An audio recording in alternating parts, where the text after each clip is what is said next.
హరి ఓం. శ్రీ గురుభ్యో నమః. శ్రీ రమణ సద్గురుదేవాయ నమః. శ్రీ రమణ భాషణలు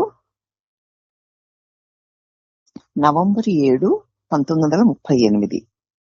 భాషణలు 569. శ్రీ కెఎల్ శర్మ గారి యొక్క ప్రశ్నకి బదులుగా శ్రీ భగవాను దక్షిణామూర్తి స్తోత్ర విషయాన్ని గురించి మాట్లాడారు. శ్రీ కెఎల్ శర్మ గారు ఏదో ప్రశ్న వేశారు, దానికి బదులుగా భగవాను శ్రీ దక్షిణామూర్తి స్తోత్ర విషయం ప్రసంగించారు. పూర్వము ఆ స్తోత్రానికి ఒక వ్యాఖ్య రాద్దాం అనుకున్నాను.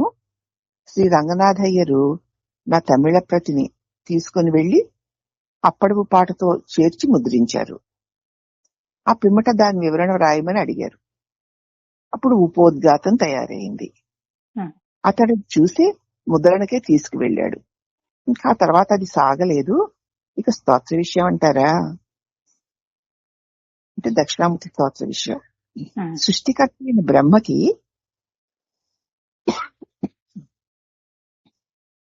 నలుగురు మానసపుత్రులు: సనక, సనందన, సనత్ కుమార, సనత్ సుజాతనులని వాళ్ళ పేర్లు అనమాట. మమ్మల్ని ఎందుకు పుట్టించావు అని వారు అడిగితే ఆ బ్రహ్మ అన్నాడు, నేను విశ్వాన్ని సృజించవలసి ఉన్నది, కాని ఆత్మసిద్ధికై నేను తపము చేయడానికి పోతున్నాను. ఈ విశ్వ సృజన మీకు అప్పచెప్పుదామని మిమ్మల్ని జనింపచేశాను అన్నారు బ్రహ్మ. అప్పుడు మిమ్ము మీరు గుణీకరిస్తూ పోతే అది జరుగుతుంది. మిమ్మల్ని మీరు గుణీకరిస్తూ పోతే అది జరుగుతుంది. వారెవ్వరికి ఇది నచ్చలేదు. ఆయన బ్రహ్మగారు ఏమన్నారంటే, నేను విశ్వసృజన చెయ్యాలి, అందుచేత నేను తపస్సు చేసుకోవడానికి వెళుతున్నాను కాబట్టి విశ్వసృజన మీకు అప్పచెప్పుదామని మిమ్మల్ని పుట్టింపచేశాను. మిమ్మల్ని మీరు గుణీకరిస్తూ పోతే అది జరుగుతుంది అన్న. గుణీకరిస్తూ తాము అలా భావించుకుంటూ ఉండండి, సృష్టి అలే జరిగిపోతుంది అన్నారు. వారికి ఏది నచ్చలేదు, వారెవరికీను. తమకెందుకు ఈ ఆయాసమని ప్రతివానికి తన మూలాన్ని కోరుకోవడం సహజం కదా. మాకెందుకు ఈ గొడవంతా, హాయిగా ఉన్నాం మేము ఒప్పుకోము అన్నారు వాళ్ళు నలుగురును. ప్రతివాడికి తమ మూలాన్ని కోరుకోవడం సహజం కదా. వారు తిరిగి తమ మూలాన్ని చేరుకొని ఆనందంగా ఉందామని నిశ్చయించుకున్నారు. ఎందుకు పుట్టించారో గాని ఆయన మేము వచ్చిన చోటికి మళ్ళీ తిరిగి వెళ్ళిపోవాలి అనుకున్నారు ఇది నలుగురును. అట్లే వారు బ్రహ్మ మాటను మన్నించక ఆయన్ని వదిలిపెట్టి వెళ్ళిపోయారు. వాళ్ళు ఆత్మ సాక్షాత్కారికై వారు మార్గదర్శకత్వం కోసం వెతుకుతున్నారు. ఆత్మసిద్ధికి వారు నలుగురు అర్హులే. అట్టి వారికి దారి చూపే సద్గురువు అసామాన్యుడుగానే ఉండాలి, సామాన్యుడైన వాడైతే సరిపోదు. అట్టివారు రాజయోగియగు అట్టివాడు శ్రీ రాజయోగియగు శివుడుగాక ఇంకెవడుంటాడు? పవిత్రమైన వటవృక్షం నీడలో కూర్చుండి శివుడు వారికి ప్రత్యక్షమయ్యాడు. అతడే యోగీశ్వరుడు. ఆయనకును యోగాభ్యాసమేమిటి? ఆయనే యోగీశ్వరుడు కదా. ఆయనకి యోగాభ్యాసం ఏమిటి? కూర్చున్నవాడు కూర్చున్నట్లే అలాగ సమాధిగతుడైపోయాడు ఆయన. ఆయన నిశ్చల శాంతిపూర్ణుడు. ఎల్లడలా మౌనం నెలకొంది. వారు ఆయన్ని చూసి ఆ చూసిన క్షణంలోనే ప్రభావితులైపోయారు ఈ సనక సనందనాథులు. సద్యాఫలంగా అప్పటికప్పుడే వారు సమాధినిష్ఠులైపోయారు. వారి సంశయాలన్నీ మటుమాయమైపోయాయి. కాబట్టి మౌనమే నిజమైన ఉపదేశము, అదే అత్యుత్తమమైన ఉపదేశము. పరిపూర్ణ పరిణితునికే అది తగినది. పూర్తిగా పరిణితి చెందిన వారికి మాత్రమే మౌనోపదేశము తగినది. ఇతరులు దానివల్ల పూర్ణ ప్రబోధాన్ని పొందలేరు. మిగతా వాళ్ళందరూ కూడా ఇటు మౌనం వల్ల వాళ్ళు పూర్తిగా జ్ఞానాన్ని పొందలేరు. ఇట్టి వారికి సత్యం యొక్క వివరణలు కావాలి, అందుకోసం మాటలు కావాలి. కానీ మరి సత్యము వాగాతీతము కదా, వాక్కుకు అతీతమైనది కదా. దానికి వివరణ అసాధ్యం. వాగాతీతమైన దానిని వాక్కు ద్వారా ఎట్లా వివరించగలము? అది అసాధ్యం. సాధ్యమైంది దాన్ని సూచించడం మాత్రమే, దాన్ని అందుకోవడం కాదు, కుదరదు. అది ఎట్టిదో సూచించడం మాత్రమే చేయగలం వాక్కు ద్వారా. అది ఎలాగ చేయగలము అంటే, జనులు భ్రాంతిలో ఉన్నారు, దాని పట్టు సడలిస్తే వారు సత్యాన్ని గుర్తిస్తారు. జనులందరూ భ్రాంతిలోనే ఉన్నారు. తాము కానిది తామనుకుని దృశ్యమానమవుతున్న జగత్తు సత్యమనుకొని అందరూ ఆ భ్రాంతిలో ఉన్నారు జనులందరూ. అంచేత ఆ భ్రాంతి యొక్క పట్టుని కొంచెం మనం సడలిస్తే చాలు, వారందరూ సత్యాన్ని గుర్తిస్తారు. భ్రాంతి ఎలా నిజం కాదో తెలుసుకోమని చెప్పాలి వాళ్ళకి. భ్రాంతి అంటే నిజం కానిది కదా, భ్రమ కదా. భ్రాంతి నువ్వు సత్యం అనుకుంది, భ్రమ కాబట్టి దాన్ని నువ్వు సత్యం అనుకుంటున్నావు, అది నిజం కాదు, దాన్ని తెలుసుకోమని వాళ్ళకి చెప్పాలి. అప్పుడే వారు ఆ మాయాజాలం నుంచి తప్పించుకోవడానికి ప్రయత్నించగలుగుతారు.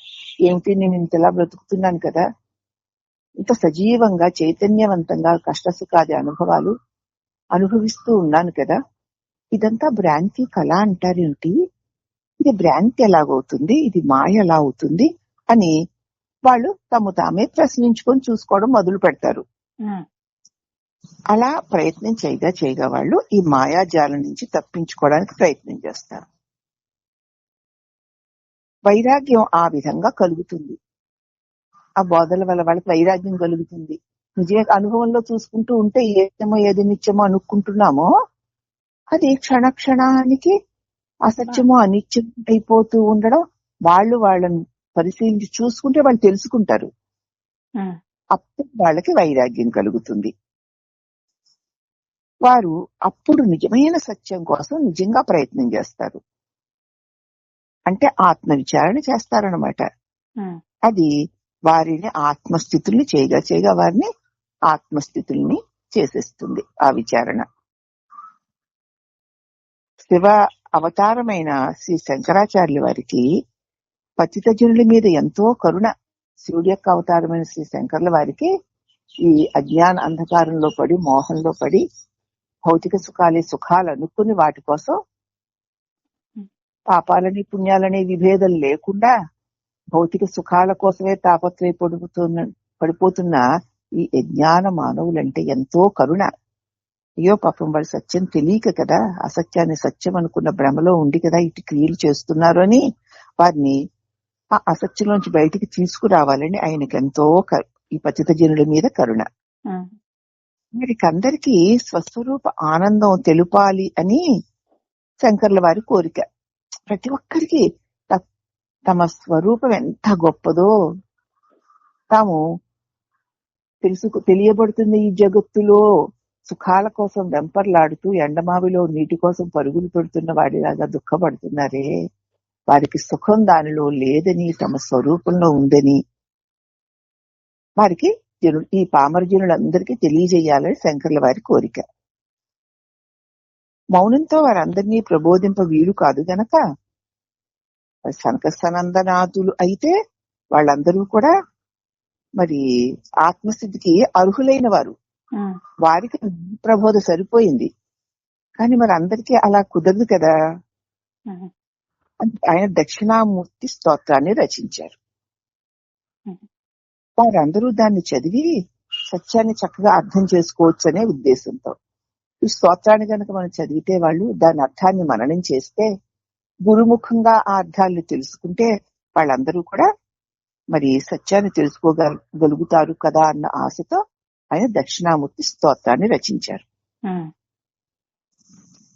భ్రాంతి యొక్క ముందు భ్రాంతి అంటున్నారండి. మేమేం భ్రాంతిలో ఉన్నామో, భ్రాంతి అంటే ఏంటి, భ్రాంతి యొక్క స్వభావం ఏంటి అంటే అందరూ భోగవశులయ్యే ఉన్నారు కదా.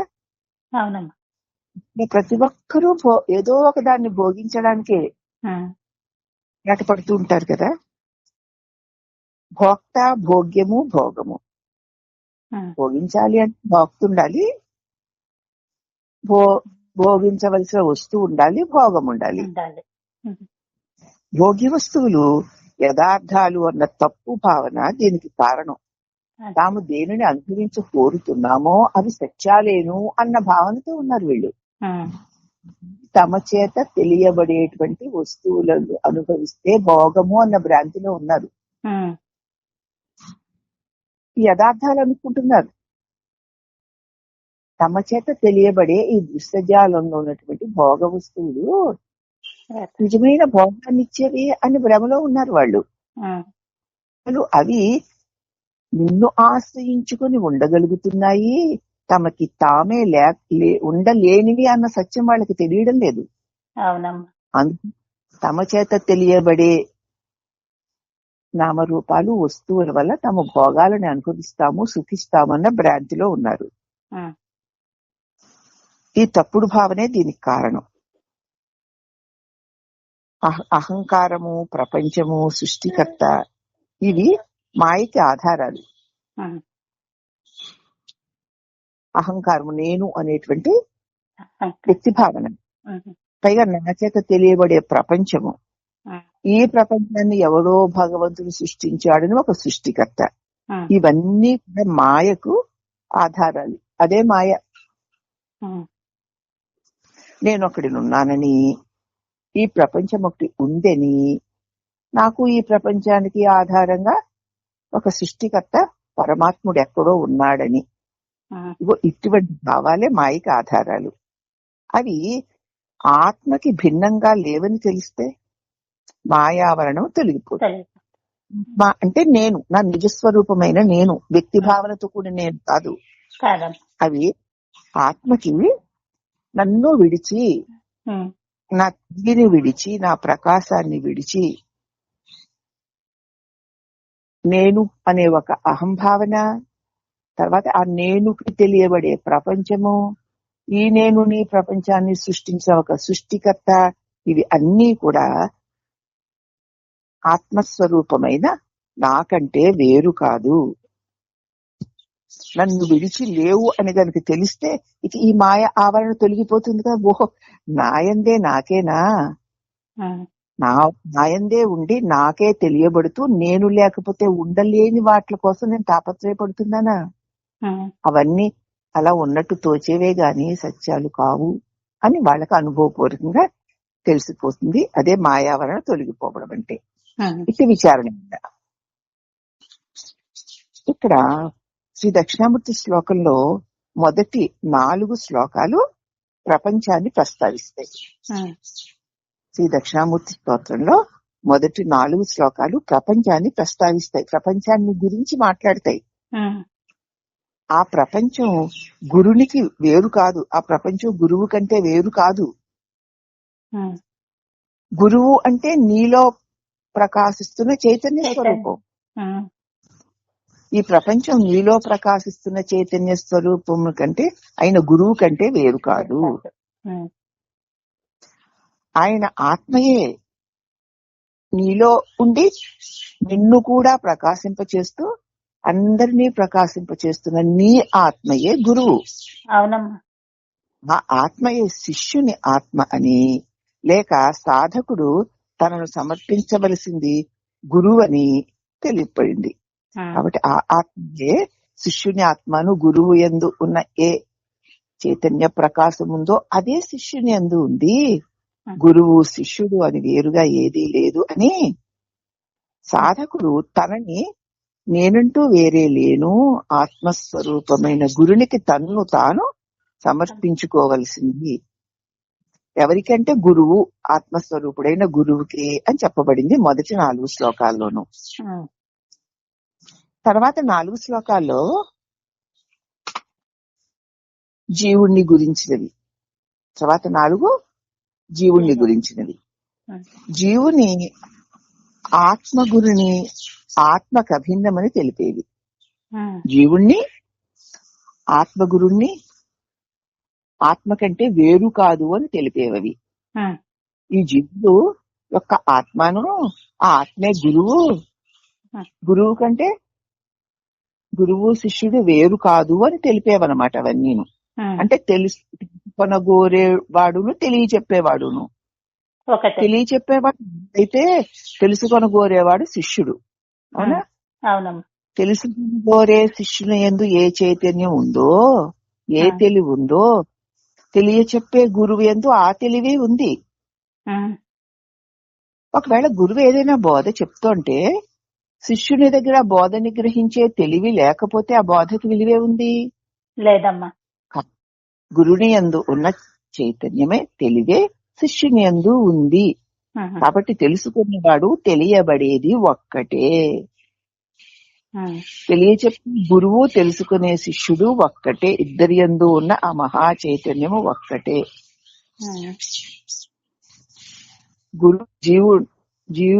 జీవుని ఆత్మ గురుని ఆత్మ కంటే వేరు కాదు అని చెప్పేది.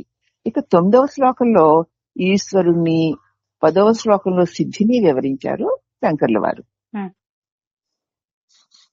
ఇదండి దక్షిణామూర్తి స్తోత్ర ప్రణాళిక అంటూ భగవాను విశ్వం దర్పణ దృశ్యమాన నగరీ తుల్యం అన్నారే. ఇందులో దర్పణం ఏది? మనం తెలుసుకుంటున్న అద్దము జడము కదా, దాని మీద పడిన కాంతిని అది ప్రతిఫలింప చేస్తుంది. మామూలుగా మనం చూసే అద్దం దాని మీద పడిన కాంతిని ప్రతిఫలింప చేస్తుంది. మరి జీవిలో ఉన్న అద్దం ఏమిటి? స్వయంభాసి అయిన ఆత్మ, తనకి తానే ప్రకాశిస్తున్న ఆత్మ ప్రకాశమే జీవునిలో ఉన్న అద్దం. మనకు అర్థమైన వాటి నేను అనేటువంటి తెలివి, అది అర్థం. అది మహాతత్వం పైన ప్రతిఫలిస్తుంది. ఆ ప్రతిబింబిత కాంతి మానస ఆకాశము లేక శుద్ధ మానసమును. ఆ ప్రతిబింబించిన కాంతి అంతఃకరణ మీద ప్రతిబింబిస్తే ఆ కాంతి ఎటువంటిదట? అది ప్రతిబింబ కాంతి, అది మానసాకాశము. ఇప్పుడు ఈ తెలివి అనేటువంటి ప్రకాశంలో ప్రతిబింబించింది మానసాకాశం. అక్కడ శుద్ధమైన మానసం. అది శుద్ధమైన అద్దంలో సూర్యుని యొక్క ప్రకాశాన్ని పెడితే సూర్యుని ప్రకాశింపచేస్తుంది. అలాగే అది శుద్ధ మానసం. జీవి వాసనలను భాషింపచేసేది కూడా అదే. ఆ శుద్ధమైన ప్రకాశంలో మనస్సులో శుద్ధతే ప్రకాశిస్తుంది. అయితే జీవుడి యొక్క వాసనలు ఉన్నాయి చూడండి, చూడబోడే వాడి యొక్క వాసనలు, ఆ వాసనల్ని ప్రకాశింప చేసేది కూడా అదే. ఆ వాసనలు అంతఃకరణ ఎందే ఉన్నాయి గనక మరి ఆ పరమాత్మ ప్రకాశ యొక్క ప్రతిబింబమైన మానస ఆకాశంలో ఆ అంతఃకరణలోనే వాసనలు ఉన్నాయి కనుక అవి ఆ ప్రతిబింబంలో దృశ్యాలుగా కనపడుతున్నాయి. అందునుంచే నేను, ఇది, అది అన్న భావాలు పుడుతున్నాయి.